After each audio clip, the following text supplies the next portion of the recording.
Assalamualaikum warahmatullahi wabarakatuh. Perkenalkan, nama saya Hendra Nasim, NIM 2650043. Saya dari kelas B. Di sini saya akan mereview pertemuan kedua, yaitu software dan karakteristiknya. Sejarah software engineering. Pada tahun 1950, istilah software engineering digunakan pertama kali pada akhir 50-an dan pada awal 1960-an. Saat itu masih terdapat perdebatan tajam mengenai aspek engineering dari pengembangan praktek perangkat lunak.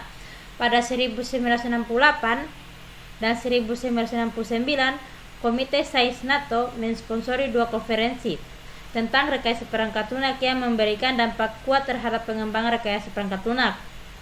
Pengertian dasar istilah rekayasa perangkat lunak atau RPL secara umum disepakati sebagai terjemahan dari istilah software engineering. Istilah software engineering mulai dipopulerkan pada tahun 1968 pada Software Engineering Conference yang diselenggarakan oleh NATO. Sebagian orang mengartikan RPL hanya sebatas pada bagian membuat program komputer, padahal ada yang membedakan berdasarkan antara perangkat lunak, software, dan perangkat komputer. Perangkat lunak adalah seluruh perintah yang digunakan untuk memproses informasi. Perangkat lunak dapat berupa program atau prosedur. Program adalah kumpulan perintah yang dimengerti oleh komputer, sedangkan prosedur adalah perintah yang dibutuhkan oleh pengguna dalam memproses informasi.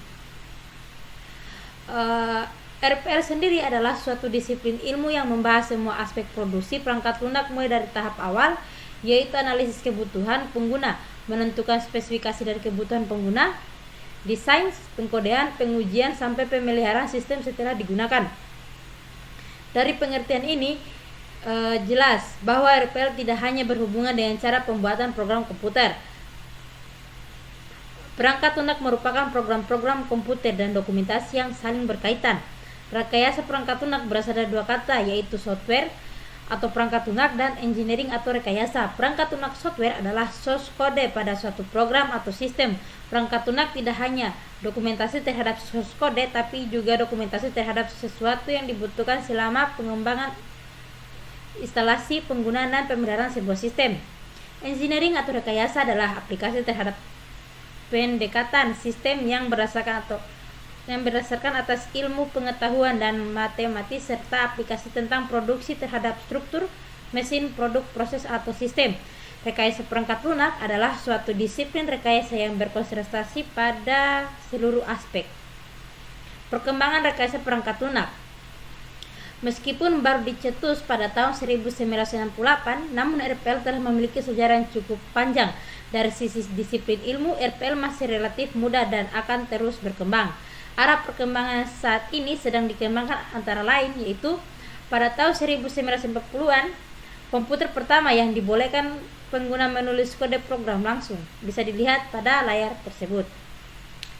Ruang lingkup rekayasa perangkat lunak. Rekayasa perangkat lunak telah berkembang sejak pertama kali diciptakan pada tahun 1940-an hingga kini. Fokus utama pengembangannya adalah untuk pengembangan praktik dan teknologi untuk meningkatkan produktivitas para praktisi, pengembangan perangkat lunak, dan kualitas aplikasi yang dapat digunakan oleh pemakai. Di sini bisa dilihat pada ruang lingkup rekayasa perangkat lunak.